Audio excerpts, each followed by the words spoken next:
Hey guys, it's Katie here with Life in the Mundane, and today I'm going to talk all about how to find field trips on a budget, how to break out of the mold of those stereotypical field trips to give you the best of an educational experience with little to no cost. So let's get started.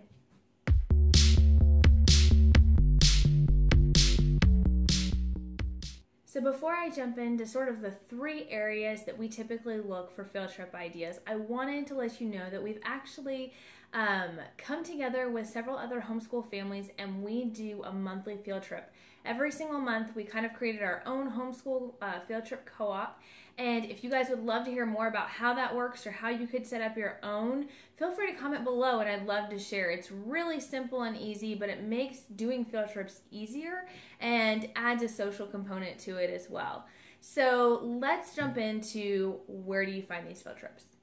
So sort of the three places that we oftentimes find field trips: through public services, businesses, and nonprofits. So just to kind of break that down a little bit, public services, you might think of the police station or fire station oftentimes, but there are a whole bunch of other ideas out there.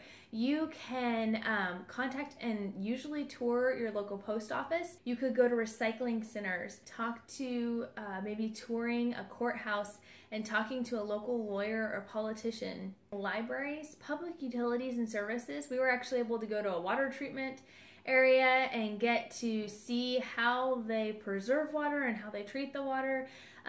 Being able to go to your local weather station or local PBS station and getting to tour those areas. They love sharing with the kids what they do and why they love doing it, and the kids just eat it up. And I find that it's really a fun way for them to see all of the different people that help make our community work. So the second category for finding field trips is businesses. We love to tour businesses. It's probably one of my kids' most favorite things to do, and I think one of the neat things about it is oftentimes we'll tour places that we frequent, so they get to kind of get the behind the scenes tour and see how they do things in the areas that they're already going, so there's already an interest level there. Also, I find that it's a great opportunity to expose my kids to different kinds of jobs out there, and it gets their interest piqued, and as they get older, they've been exposed to a lot more options out there. Our 10 reasons why we homeschool, which I'll post above and below. One of the things that we wanted to do in homeschooling was to help our kids kind of get those experiences, to try out different things so that they can help figure out God has in store for them. So this is one of the ways that we do that, is by exposing them to a lot of different jobs and services. So some of the businesses that we've toured have been big chains. We've gone to Papa John's and made our own pizza. We've gone to local Chick-fil-A and gotten a behind the scenes tour. Krispy Kreme.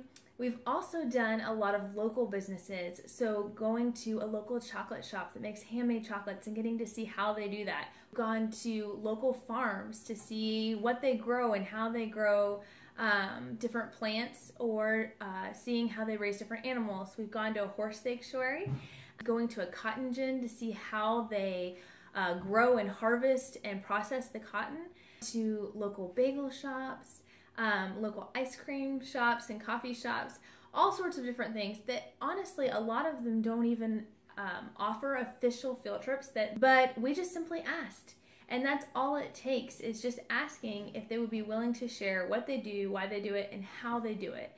And that's all that you need for a good field trip, is someone who's passionate about what they do and why they do it and who are willing to share that with your kids. The third and final area is nonprofits.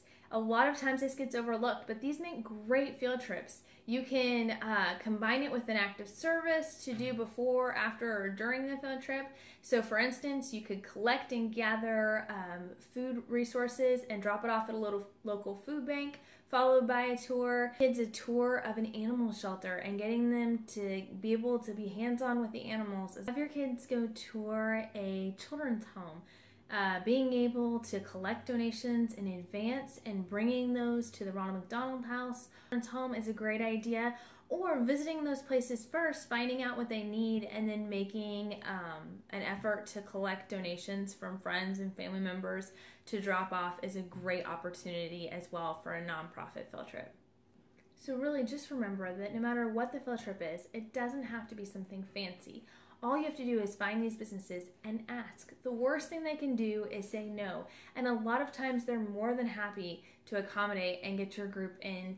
So what do you do once you think of ideas? I highly recommend just brainstorming ideas of different places that you might see. I'll include links to some of the places that we visited, both locally and chain stores, in the comments to give you just some ideas. We love to just ask places that we frequent, that we are regularly in, and we just talk to a manager while we're there and ask if we can have a field trip with our group. We also love to find people on Facebook. So if there's Facebook ads or friends post about different businesses or different locations that might be neat, we will just send them a private message on Facebook. And then another place that's actually been a great source for field trips is the local fair. Going to the fair and walking around the different booths, talking to the different vendors there. There's usually a ton of vendors of all varying types. And it's been really neat to talk to them and actually be able to set up some of our favorite field trips from there. So don't hesitate to reach out to your community and your resources. I'd also recommend just throwing out there on Facebook, saying that you are a homeschool family or looking for field trip ideas. And it was amazing to see when I did that. Well, I've done this a couple of times when I've done that, what kind of ideas people have come up with. Local pet stores, installments locally, whatever it might be. There's a lot of neat things out there, and almost all of them cost $0 or maybe just $1 or $2. So you don't have to break the bank to have fun and exciting field trips, and it doesn't have to be the run-of-the-mill, everybody goes there kind of field trip. You can have a lot of fun, unique experiences on a budget. I'd love to hear what are some of your favorite field trips that you've been on. Whatever it might be, comment below. I'd love to hear. I'm always looking for more ideas. Love for you to subscribe. I post videos every Saturday and Wednesday on making the most of the little moments in parenting, homeschooling, and home management, and everything in between. And I can't wait to talk to you guys next week. Have a great day. Bye.